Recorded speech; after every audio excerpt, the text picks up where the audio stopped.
மாற்று கட்சிக்கு போயிருக்கிறார். எங்கிருந்தாலும் வாழ்க. ஆனா போனவர் சும்மா இருந்தா பரவாயில்ல, தூய்மையான ஆட்சி கொடுப்புன்னு சொல்றார்.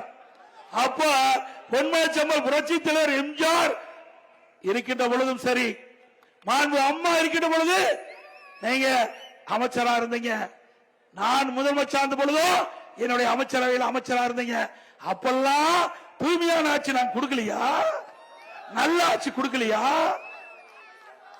வேண்டுமென்றே திட்டமிட்டு துண்ட மாத்தினா அவருடைய கருத்து மாறி போச்சு.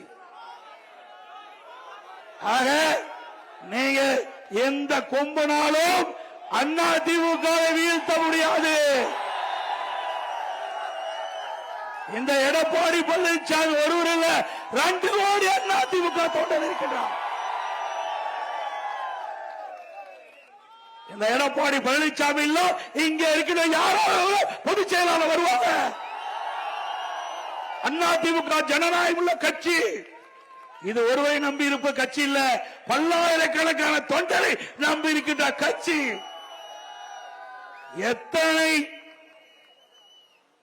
திரு ஸ்டாலின் அவர்கள் எத்தனை முறை நம்முடைய வீழ்த்தறதுக்கு முயற்சி செஞ்சார், அத்தனை முறையும் முறியடித்த ஒரே கட்சி அண்ணா திமுக கட்சி.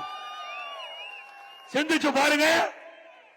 முதல்ல நான் முதலமைச்சர் பொறுப்பேற்று சட்டமன்றத்தில் பெரும்பான்மை நிரூபிக்கின்ற பொழுது திரு ஸ்டாலின் எதிரே எவ்வளவு அட்டுழியம் பண்ணாங்க.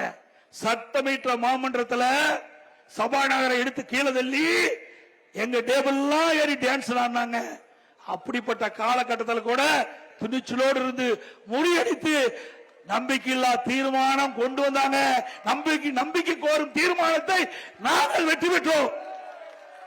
அப்ப ஆரம்பிச்சீங்க அண்ணா திமுக ஆட்சி வீழ்த்துவதற்கு 4 ஆண்டு காலம் கடுமையான முயற்சி பண்ண முடியல. ஒரு அற்புதமான ஆட்சி 4 ஆண்டு காலத்தில் கொடுத்தமா இல்லையா? எவ்வளவு திட்டம், அத்திக்கட அவனாசி திட்டத்திலிருந்து பல திட்டங்களை கொண்டாந்தோம். இதுவரைக்கும் எந்த அரசாங்கம் கொண்டு வர முடியாத திட்டத்தை எல்லாம் கொண்டாந்தோம். ஒரே ஆண்டில் 11 அரசு மருத்துவக் கல்லூரி.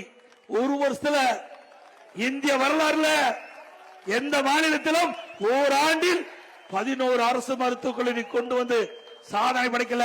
அந்த சாதனை படைத்ததும் அண்ணா திமுக அரசு.